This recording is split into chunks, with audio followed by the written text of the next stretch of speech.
you know you make me float, float. Boy, you really give me high. Ooh, I feel like I'm on dope, dope. 'Cause you serve me on a regular. Hello everyone, my name is Pepper Pace, and I am going to take you through the steps that I go through to reborn a silicone doll. Now, I am not an expert in this. I am actually new to the reborn world, and I have definitely made some mistakes. This is mistake number 1. That yellow dish sponge contaminated my kit. So for about 3 days, I was painting and none of the silicone paint would stick to the kit. I've seen other reborn artists use this yellow sponge, or maybe it was just a similar one. I have even used it on a silicone kit after about the 5th or 6th coating just to get the little silicone balls off. And it didn't adversely affect it, but this time it did. So, number 1, don't use that sponge. The first step is to get your kit as clean as possible. With this particular kit, I started the process by cleaning it with naphtha and then Dawn dish washing liquid and then rubbing alcohol. But you can skip the naphtha if you just want to go right to the Dawn dishwashing liquid. I think a lot of people do that. And then they'll dry the piece off very well. And after you've dried it off, and this is, once you have cleaned it thoroughly with Dawn dish soap, then you can spritz it with rubbing alcohol. And that will make sure that any degreasers that may have remained are gone. Finally, if I haven't stressed it enough, do not contaminate your kit. That means don't touch it with anything that may have latex in it. That includes the gloves, that includes the sponge. Also, don't leave your kit next to a vinyl baby. Now that the kit is all washed and dried, we are ready for the next step. By the way, this is the Steven kit by Bountiful Baby. A silicone kit is very sticky, and not only is it sticky, it's almost like a magnet. It will attract lint. Lint will just fly to it. So you want to make sure that you wear clothes that don't attract lint. Wipe everything down, vacuum the floor. If you have pets, like I have a cat, I don't know what to tell you.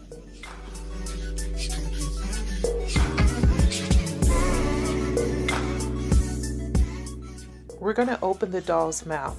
Now, I am no expert on this. I have opened the mouth of 2 of my doll kits and I had no problems with it, but it's still frightening. You don't want to mess up. You don't want to cut too close to the corners of the mouth. So this is how I do it.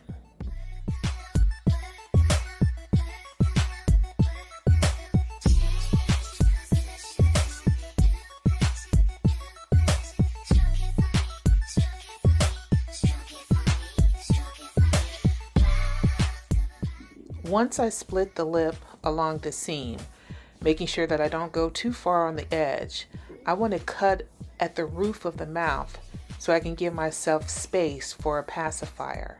Steven is really tiny. He's 18.5 inches.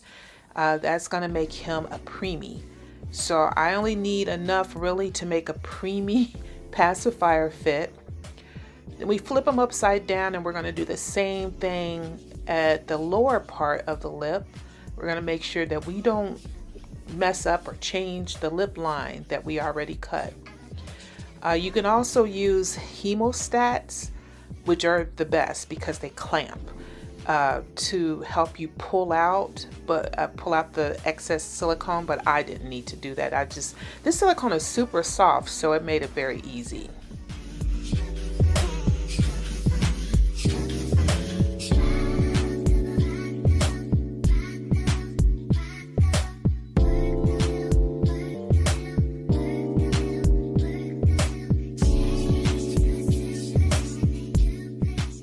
I know it appears that I'm being very rough, and I am a little bit, but you just want to make sure that you're careful enough not to rip the silicone, because that is possible to do. And just really be careful. This is sped up, so this is fast speed, but be careful not to slice your fingertips off.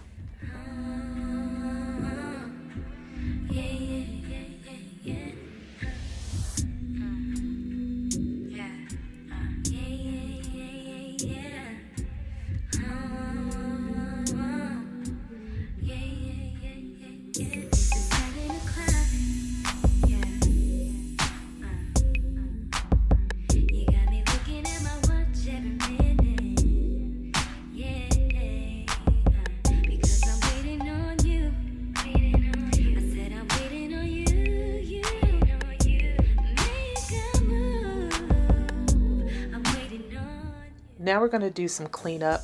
I love these scissors. They're spring form and they have a curve in them. They're super sharp too. But what we're going to do is just clean up any excess or uneven silicone, especially where we cut along the seam of the mouth. Also, if whatever scissors you feel comfortable with, you don't have to use these. My sister really likes using her cuticle clippers. Also, we have this big gaping hole and it looks very rough and kind of ugly. So when we do paint the lips and we have excess silicone, and when we get our red tints, we'll pour some excess silicone down into the mouth and it will look a lot neater. Early in the morning, you deserve a man who will do it how you want it. All upon it. Early in the morning, you deserve a man who will do it how you want it. Oh, Chanel, I need you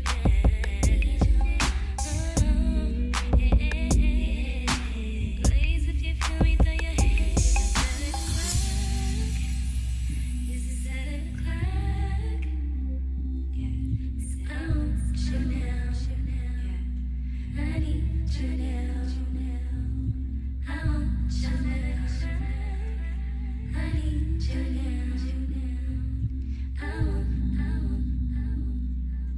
I need. 7 o'clock in the morning. All I want you to do is get on top of me. Cause I'm all up. Next, be sure to go through your kit and make sure you don't have any stray bits that need to be clipped off. Like right here, I had a teeny bit of webbing on one of the fingers, and while it might not have been a big deal, and it may have been concealed by the silicone later, but if the silicone begins to pull or to gather between the limbs or between the fingers, that could just add or make it heavier there. So we got rid of that.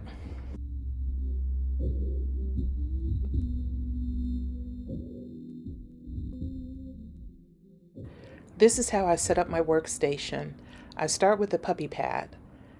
When I paint vinyl, I set my puppy pad up right like this.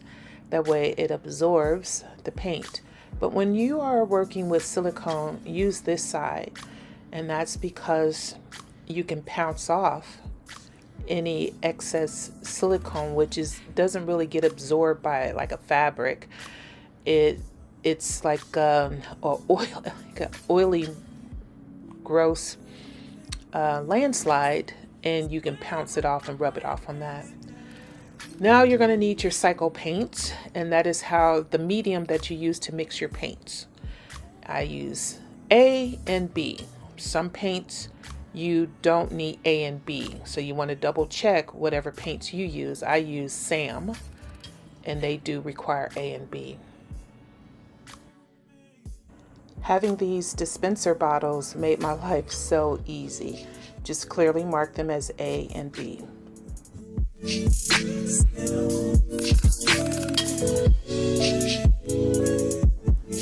I kept a lot of the tools and things that I use in this old box. So the first thing that was really necessary was this spray bottle of alcohol, and that's how I can like wipe off the lint and extra hair that's on the kit. For instance, right now with the kit freshly washed, it's got so much lint in it, and I have it, like I said, I have a cat, so there's cat hair on it as well. And then you just take a clean paper towel. Of course, it's got to be a lint-free paper towel, and that helps to get rid of a lot of that lint. My next best friend, and really my first best friend, is these tweezers. A good set of tweezers is super necessary. Get something that has like a sharp edge to it, not like really one of those blunt edged ones, so that you can pick fine hairs, especially once you start painting and it's stuck to the paint. Oh yeah, and invest in a lot of paper towels because your hands get sticky. Everything gets sticky. The paintbrush handles get sticky. The tweezers get sticky. The baby gets sticky. The mat gets sticky. So you'll definitely need that. You know, when I used to watch these tutorials on silicone doll painting, and I would see these people like obsessively, compulsively picking lint and little bits that we can't see with our naked eye off the baby, I thought, what? I mean, really? Is there really anything there? Yes, there really is. There's a lot of things on there. And one thing that I will know, and that I know from painting my other ones, is that you will get lint painted into your baby. There's just no avoiding it. You can't get it all. It's so tiny. You just want to make sure you don't get your hair. Nobody wants to buy a baby that has your hair painted into it. What I'm showing you now is a doll clothing rack that I got off of Amazon, and it's perfect for hanging your baby so that it can cure or dry. I use these zip ties that I got from Amazon. They're really thick. They're actually too big for me to put a kit together, but they are pretty good for this. You don't have to use something like this because it can mess up your paint. You'll just want to make sure that the zip tie doesn't touch the paint, because it can, and it has done that to me, mess up the paint, but it also makes an awesome handle.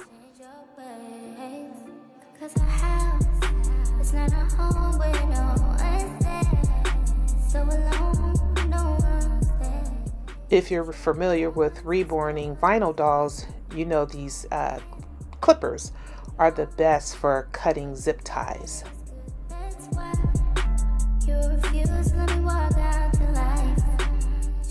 This artist caddy I got from Amazon, and you're going to need paintbrushes. Well, I'll go through everything in the caddy, but this is how it looks. You're going to need some type of small cups to mix your paint and silicone in.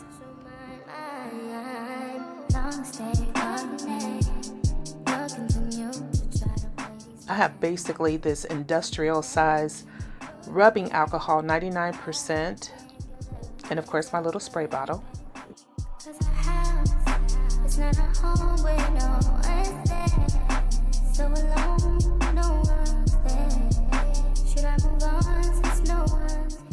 Little plastic palettes like this are perfect for when you just need to mix a little small amount. You'll need a solvent, some type of thinner. I use Bob Ross odorless thinner.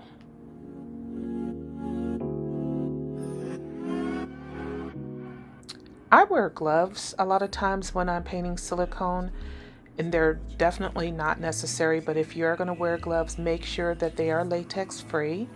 I find that for my other three silicone dolls that I just don't like the way the thinner and the paint and the silicone all absorbs into my skin.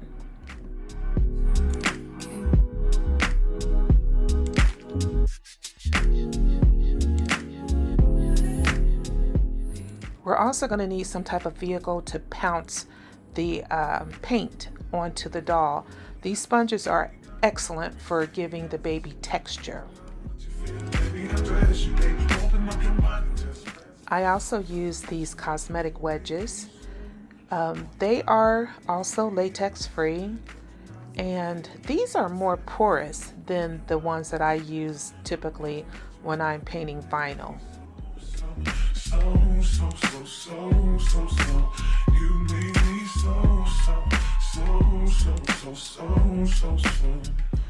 I use these sticks to stir. Also, I can use it to measure out a little bit of paint into my silicone. You just want to make sure that you don't dip an A into a B unless you're ready for it to cure. The paintbrushes I use are very inexpensive. I basically find the cheapest ones that I can on Amazon because the silicone will destroy them. I really like these little sponge applicators. They're perfect for dabbing at creases and crevices. You can also use it to speckle, so they're really good.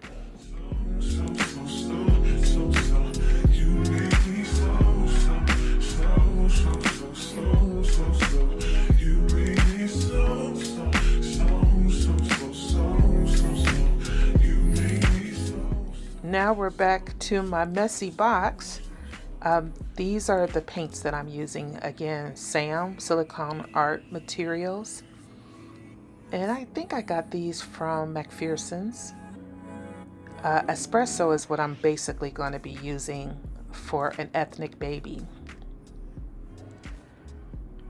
This is also a very nice color that a lot of times I'll mix in. I don't know if I'm going to use it or not for this little baby. Crimson Oxide, also Sam.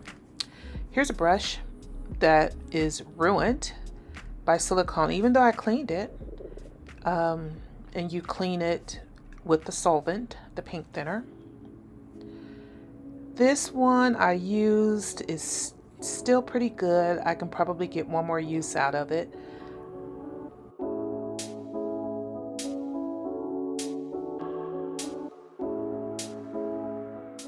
This one I completely forgot to clean, so it is gone. This sponge wedge is perfect for just cleaning up drips. Oh yeah, and I also have a garbage box. I used this sponge on the last baby and it's still good. We'll use it again. This is a paintbrush that I'll need to use for fine items like creases around the eyes and some veining. This is a pipette. It is perfect for dispensing just small amounts of thinner.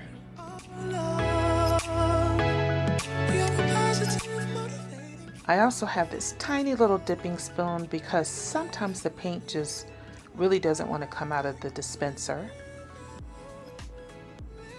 And here is an example of how the silicone looks once it's cured. And really it takes a couple of hours to cure. I just popped it right out of one of those cups. We will definitely be using this fan brush.